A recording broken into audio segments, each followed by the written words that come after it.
Alors ça y est, nous avons traversé l'Atlantique avec le Titanic et nous voilà à l'extrême nord-est des États-Unis. Nous allons commencer notre itinéraire là où le soleil commence aussi. Il s'agit du Maine. Donc c'est la première étape de notre aventure, un état côtier à la nature encore brute, peuplé de forêts, de phares, beaucoup d'histoires. Ici les matins sentent le sel et la résine, un petit peu comme en Bretagne, et les villages vivent au rythme des marées. Bonjour à toutes et à tous, le train va démarrer pour l'épisode numéro 2 d'un train d'Amérique.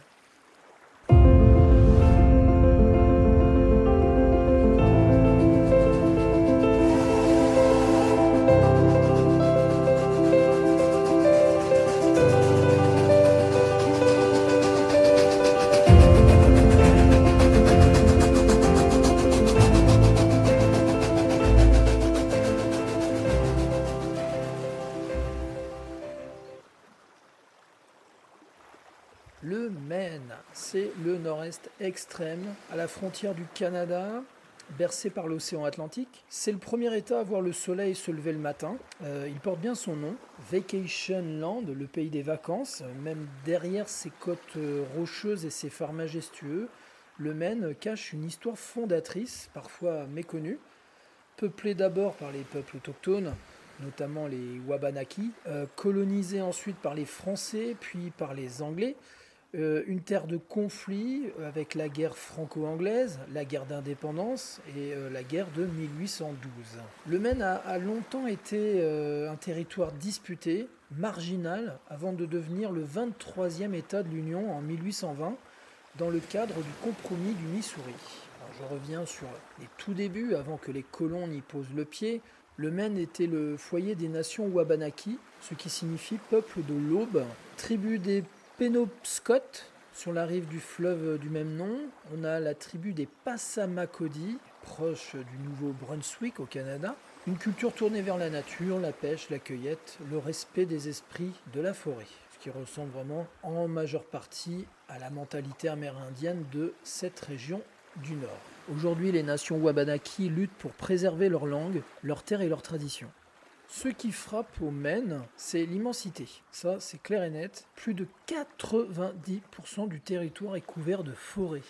On y trouve des ours, des orignaux, des lynx et bien sûr les fameux phares dressés sur les falaises. Le parc national d'Acadia, c'est le joyau naturel de cet état où l'océan rencontre les montagnes. Le mont Cadadine, sommet le plus élevé du Maine et fin du célèbre Appalachian Trail. Je ferai un épisode aussi sur ce chemin, ce sorte de GR magnifique. Il y a aussi des lacs et des rivières par milliers, dont certains sont si reculés qu'on n'y accède qu'en hydravion.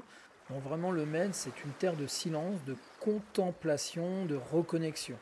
On y vient pour se retrouver ou se perdre un peu. Même si la nature domine, le Maine a aussi ses villes. Il y a Portland, la plus grande. C'est la capitale culturelle, gastronomique, capitale portuaire aussi, ancienne ville de pêcheurs devenue repère d'artistes aussi. Il y a Augusta, donc là c'est la capitale administrative, discrète et politique. On a Bangor au nord, rendu célèbre par un certain Stephen King. Alors chaque ville du Maine garde un air de village, avec ses cafés, ses librairies, ses galeries d'art et ses marchés de produits locaux, donc un état qui est quand même relativement rural. Alors, il est impossible de parler du Maine sans évoquer Stephen King, évidemment.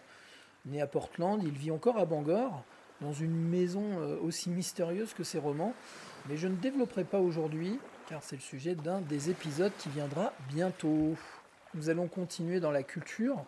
Le Maine, c'est l'art de faire beaucoup avec peu, une culture modeste, rustique et artisanale, des artistes inspirés par la lumière, marine et les forêts denses. Une tradition de conte oral aussi, de musique folk, de danse communautaire, une économie où les métiers manuels sont valorisés, bûcherons, marins, artisans, pêcheurs. C'est aussi un état où l'éducation et l'environnement sont des priorités, où les bibliothèques de village sont de véritables centres culturels. Maintenant, côté bouche, évidemment, côté papille, le Maine, c'est le homard, bien sûr. Pêché au petit matin, servi avec du beurre fondu ou dans un lobster roll, mais aussi les myrtilles sauvages qu'on appelle les blueberries, stars de l'été, le cidre artisanal, les fromages fermiers, les pommes du Nord et des spécialités canadiennes comme le pudding chômeur ou la tourtière dans les régions proches de Québec. Donc ça rejoint ce que je disais lors de l'introduction à ce podcast il y a quelques semaines, c'est-à-dire que les États-Unis et le Canada ont un destin lié.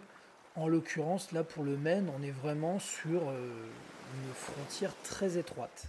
Alors, autre chose qui caractérise le Maine, c'est le côté légende, créature, mystère. Le Maine est très riche en folklore. Vous avez le monstre du lac de Pocomochine, que je développerai dans le prochain épisode. C'est un serpent géant selon les légendes amérindiennes. Il y a aussi des fantômes de marins, des phénomènes inexpliqués dans des maisons isolées, et bien sûr les décors sinistres qui ont inspiré l'univers de Stephen King. Donc le Maine est un lieu qui fait parler l'imaginaire, où chaque sentier peut cacher une histoire ancienne. Enfin, c'est un petit peu comme la Bretagne quand même. Alors le Maine, c'est aussi un État qui est tourné vers demain.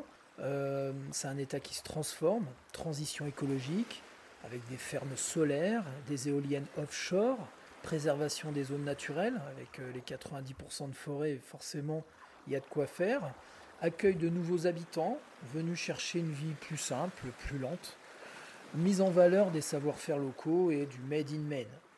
Voilà, c'est un État modeste mais résilient, pionnier sans faire de bruit, bref, un État assez simple. Donc pour continuer cet épisode, je vais vous raconter des petites anecdotes.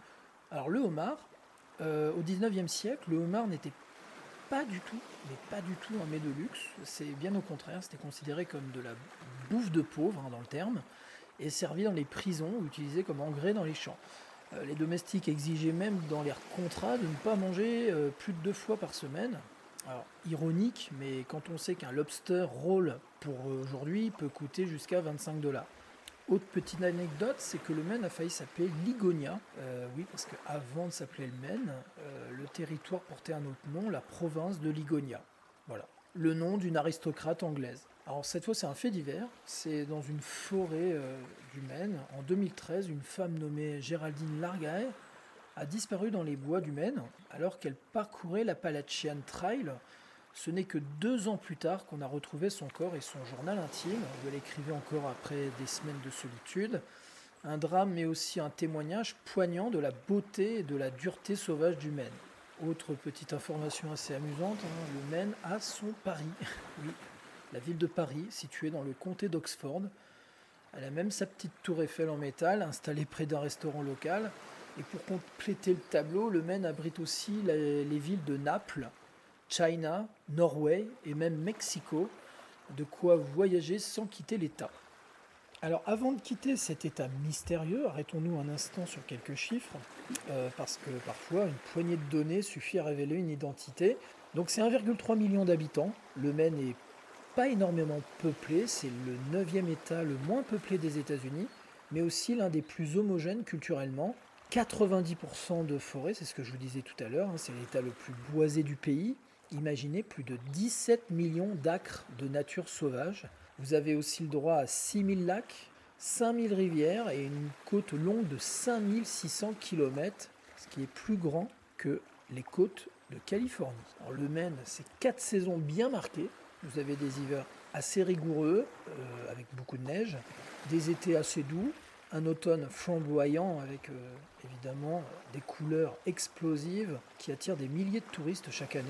Au niveau de la taille, le Maine c'est la moitié de la France, 91 600 km², donc ça représente la moitié de la France métropolitaine, pour une population 50 fois moins dense. 1820, donc c'est l'année de son entrée dans l'Union en tant que 23e État, séparé du Massachusetts.